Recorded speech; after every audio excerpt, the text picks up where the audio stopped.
روایت ہے کہ دو عورتیں مشہور قاضی ابن ابی لیلہ کے پاس آئیں۔ وہ اپنے زمانے کے معروف قاضی تھے۔ قاضی نے کہا، پہلے کون بات کرے گی؟ ان میں سے ایک نے کہا، تم شروع کرو۔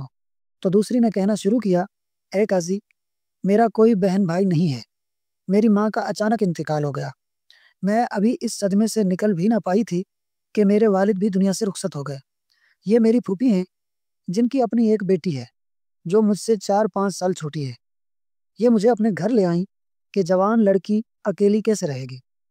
پھر میرے چچا زاد بھائی نے رشتہ مانگا تو پھوپھی نے میری شادی اسی سے کر دی۔ چند سال گزرے تو پھوپھی نے میرے شوہر کا اخلاق، معاملہ فہمی اور حسن سلوک قریب سے دیکھا۔ وہ نہایت خوش مزاج، با ادب اور دیندار شخص تھا۔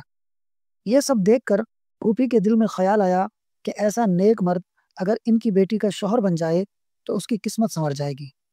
میری لا علمی میں پھوپھی نے میری جگہ اپنی بیٹی کو میرے شوہر کے دل میں بٹھانا شروع کر دیا۔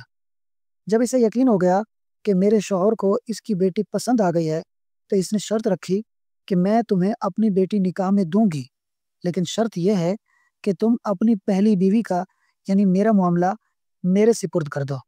میرے شوہر نے اس شرط کو قبول کر لیا۔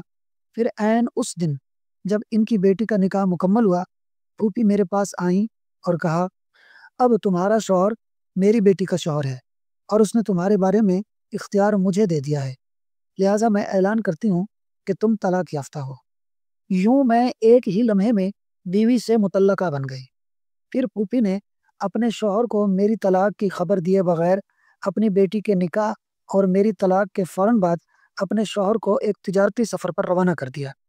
کچھ عرصے بعد پھوپھی کا شوہر جو کہ ایک معروف شاعر تھا اپنے سفر سے واپس آیا۔ میں نے اس سے کہا، اے پھوپھی کے شوہر، کیا تم مجھ سے نکاح کرو گے؟ اس نے پوری بات سننے کے بعد کہا، ہاں۔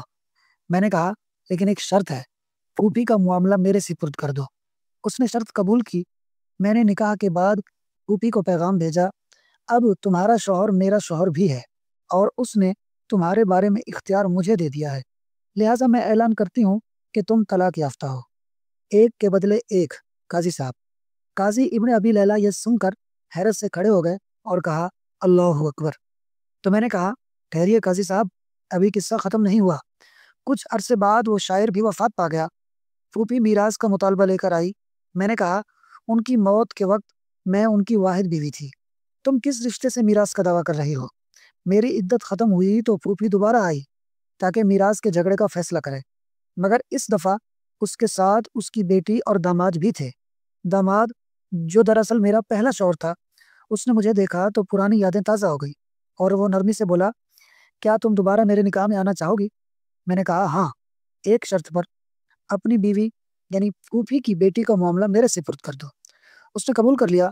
تو اس سے نکاح کے بعد میں نے پھوپھی سے کہا، اے پھوپھی کی بیٹی، اب تمہارا شوہر میرا شوہر بھی ہے اور اس نے تمہارے بارے میں اختیار مجھے دے دیا ہے، لہٰذا میں اعلان کرتی ہوں کہ تم طلاق یافتہ ہو۔